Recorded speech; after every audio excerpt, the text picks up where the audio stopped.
जय श्री राम दोस्तों, मैं हूं उत्कर्ष, आपका स्वागत करता हूं आपके यूट्यूब चैनल में। आशा करता हूं आप सभी अच्छे होंगे और इन्वेस्टिंग कर रहे होंगे। आज के इस वीडियो में हम बात करने वाले हैं IRSC लिमिटेड की। ये कंपनी क्या कर रही है, क्या वर्क है इसका, हर एक पॉइंट पे आज हम बात करने वाले हैं और साथ ही समझेंगे कि ये कंपनी की वैल्यूएशन चल रही है इस समय, क्या इस कंपनी में इस समय आपको इन्वेस्ट करना चाहिए या नहीं करना चाहिए। तो वीडियो को ध्यान से देखिएगा, बहुत कुछ सीखने को मिलेगा। आप भी ये सीख सकते हैं कि किस तरीके से आप एनालिसिस कर सकते हैं किसी कंपनी की। देर न करते हुए शुरू करते हैं आज का वीडियो। जैसा मैंने आपको बताया, IRFC Indian railway finance corporation limited, इस कंपनी के बारे में आज हम बात करने वाले हैं। इस कंपनी की अगर हम बात करें तो ये मिनी रत्न में भी शामिल है, मिनी रत्न में भी आती है ये कंपनी। कंपनी की शुरुआत की बात कर लेते हैं तो 1986 में कंपनी शुरू हुई थी। इस कंपनी का वर्क क्या है, कंपनी काम क्या करती है, तो कंपनी पैसे उधार लेती है फाइनेंशियल मार्केट से, जिसका use company financial acquisition creation of asset के लिए करती है, जिसमें कंपनी इंडियन रेलवेज को फाइनेंस लीज पर प्रॉपर्टीज देती है या फिर लोन देती है। तो इसका जो वर्क है वो इंडियन रेलवे के लिए है। जैसा आपको उसके नाम से पता चल रहा होगा, इंडियन रेलवे फाइनेंस कॉर्पोरेशन, ये इंडियन रेलवे के लिए ही वर्क करती है। अगर हम इनडायरेक्टली देखें तो ये कंपनी जो है वो रेलवे का फंडिंग आर्म है। कंपनी जो है रेलवे को फंड प्रोवाइड करती है, वो लोन के जरिए प्रोवाइड करती है, प्रॉपर्टी एसेट क्रिएशन भी करती है, तो उसमें भी ये रेलवे को ही कहीं ना कहीं हेल्प करती है।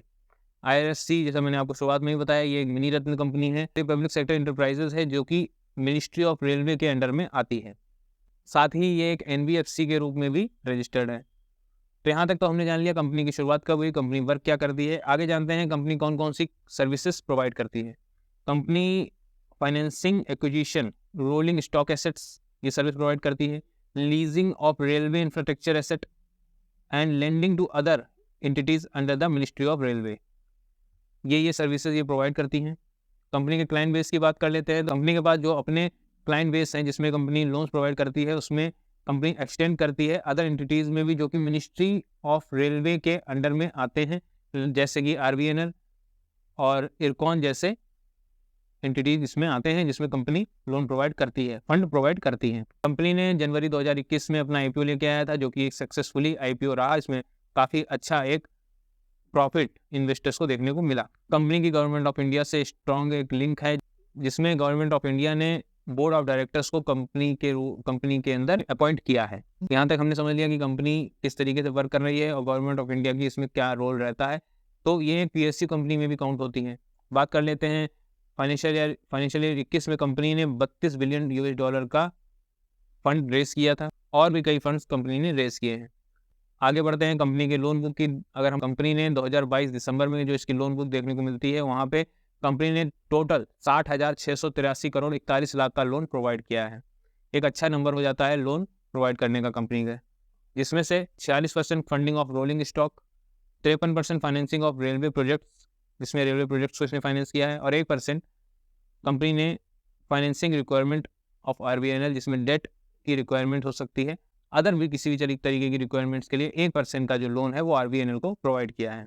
तो ये था डेटा कंपनी के लोन प्रोवाइड करने का, और टोटल कितना लोन प्रोवाइड किया है वो भी मैंने आपको बताया।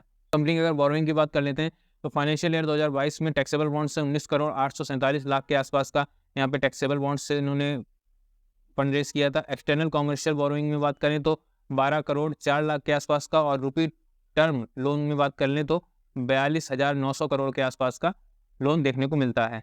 आगे बढ़ते हैं, कंपनी के रेवेन्यू की बात कर लेते हैं। कंपनी का जो रेवेन्यू देखने को मिला है, वहाँ पे इसका जो लोन इंटरेस्ट है वहाँ से 3% का, इनकम इंटरेस्ट से 33% का, रोलिंग स्टॉक से 58% का, और प्रोजेक्ट एसेट से 6% का रेवेन्यू देखने को मिलता है। तो यहाँ पे अगर हम बात करें, सबसे ज़्यादा इनको जो रेवेन्यू आ रहा है वो रोलिंग स्टॉक से आ रहा है, उसके बाद इनकम इंटरेस्ट से आ रहा है। तो ये एक बड़े इनके रेवेन्यू के साधन देखने को मिलते हैं।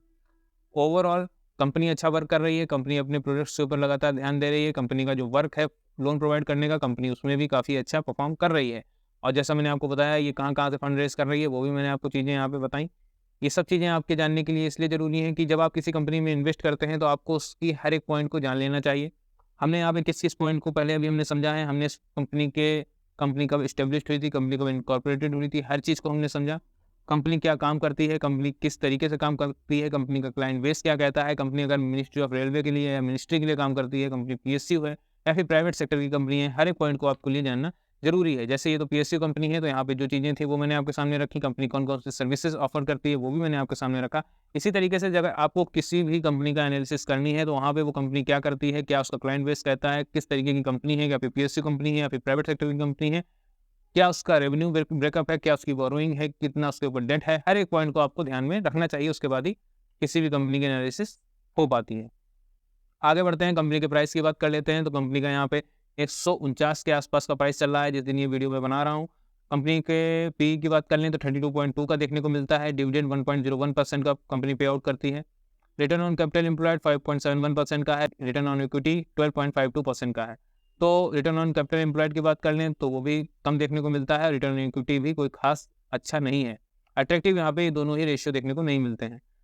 तो ओवरऑल यहाँ पे कंपनी ठीक है, वर्क सही कर रही है, बट अभी रेशियोज़ में यहाँ पे वो अट्रैक्शन नहीं देखने को मिलता है जो कि कंपनी को दिखाना चाहिए। वो अभी इसमें चीज़ें नहीं हैं। डिविडेंड अच्छा पे आउट करती है कंपनी। वैल्यूएशन की बात कर लेते हैं तो कंपनी अभी हाई वैल्यूएशन पे चल रही है।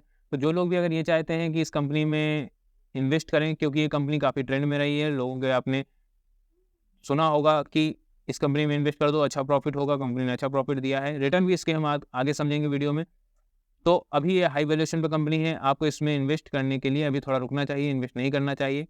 आगे बढ़ते हैं, कंपनी के सेल्स की बात कर लें तो 3 साल में 21%, 5 साल में 21% और पास्ट ईयर में 12% की सेल्स देखने को मिली। प्रॉफिट की बात कर लें 3 साल में 26%, 5 साल में 25% और पास्ट ईयर में माइनस में चली गई है इसका प्रॉफिट ग्रोथ, माइनस में 7%। तो पास्ट ईयर का इसका जो ग्रोथ है वो अच्छी नहीं देखने को मिली है, चाहे सेल्स में भी कमी हुई है और प्रॉफिट में भी इसकी कमी आई है, माइनस में चला गया है। ये दोनों चीज़ें भी आपके लिए जानने योग्य बात हैं, जो कि आपको ध्यान रखनी चाहिए कंपनी में इन्वेस्ट करने से पहले। अब लास्ट में हम बात कर लेते हैं कंपनी के प्रमोटर्स की। कंपनी के अगर हम प्रमोटर होल्डिंग की बात कर लें तो 86.36% की देखने को मिलती है। एफआईआई की 1.15% की और डीआईआई की 1.15% की होल्डिंग देखने को मिलती है। पब्लिक ने 11.34% की होल्डिंग बना के रखी हुई है। ये डेटा मैं आपके साथ दिसंबर 2023 के हिसाब से शेयर कर रहा हूँ। ओवरऑल होल्डिंग अच्छी है, प्रमोटर ने अपनी एक अच्छी होल्डिंग यहाँ बना रखी है। अब हम बात कर लेते हैं कंपनी में इन्वेस्टमेंट की या फिर नहीं इन्वेस्टमेंट की। देखिए, कंपनी अच्छी है, कंपनी ने बढ़िया परफॉर्म कर रही है, बट यहाँ पे जो इसकी वैल्यूएशन बोलती है वो वैल्यूएशन इसकी हाई बोल रही है। यानी हमने अभी आपको शुरुआत में ही बताया मैंने कि इस कंपनी में अभी इन्वेस्ट करने के लिए आपको नहीं सोचना चाहिए। सिर्फ कंपनी को देखिए, एनालाइज कीजिए, रडार पे रखिए। कंपनी जब सही वैल्यूएशन पे आती है तब इसमें आप इन्वेस्टमेंट कर सकते हैं। रिटर्न की बात कर लें तो यहाँ पे 1 साल में इसका जो रिटर्न देखने को मिलता है वो 444% के आसपास का देखने को मिलता है, जो कि एक बहुत ही बेहतरीन रिटर्न हो जाता है। इसी वजह से काफ़ी रिटेल इन्वेस्टर इसकी तरफ अट्रैक्टेड है और वो गलती कर देते हैं कि 150 में ये स्टॉक चल रहा है तो अभी सही रेंज में है, हमें इसमें इन्वेस्ट कर देना चाहिए, और फिर उसके बाद वो वहाँ पे फँस जाते हैं। इसीलिए अभी इसमें एंट्री लेने का कोई भी चांस नहीं है। अभी इसमें एंट्री मत लीजिए अगर आप लॉन्ग टर्म के लिए इन्वेस्टमेंट करना चाहते हैं, क्योंकि आप अगर हमारा वीडियो देख रहे हैं तो आप इन्वेस्टिंग सीखने आए हैं और लॉन्ग टर्म के विजन से ही लेके आए होंगे, तभी आप ये वीडियो देख रहे हैं। तो लॉन्ग टर्म में अभी आपको इसमें कोई भी एंट्री लेने की ज़रूरत नहीं है। जब सही वैल्यूएशन पे आएगी कंपनी तो आप इसमें एंट्री ले सकते हैं और अपना एक अच्छा स्टेक इसमें ले सकते हैं। बट यहाँ पे बात आती है, जो कि इसमें इन्वेस्टेड हैं वो क्या करें? तो वो इन्वेस्टेड रहें, और अगर वो हाई वैल्यूएशन पे मतलब हाई प्राइस पे इन्वेस्टेड हैं तो इसमें एवरेज करते रहें, और अगर कम प्राइस पे हैं तो भी थोड़ा बहुत लेके डाल सकते हैं, आपका प्राइस वहाँ पे एवरेज हो जाएगा। बट कोई भी नई एंट्री इसमें नहीं करनी है, कोई भी नई पोजीशन अभी इसमें नहीं बनानी है। ये था हमारा आज का वीडियो। आईआरएफसी की मैंने ओवरऑल हर एक चीज़ को कवर करने की कोशिश करी है, हर एक पॉइंट को कवर करने की कोशिश करी है। पूरा एनालिसिस आपके सामने रखा है। आपको जानकारी कैसी लगी मुझे कमेंट बॉक्स में ज़रूर बताइएगा। कोई भी क्वेश्चन होता है तो आप पूछ सकते हैं। वीडियो पसंद आया है, जानकारी पसंद आई है तो लाइक कर दीजिएगा, चैनल को सब्सक्राइब कर दीजिएगा। मिलते हैं नेक्स्ट वीडियो में।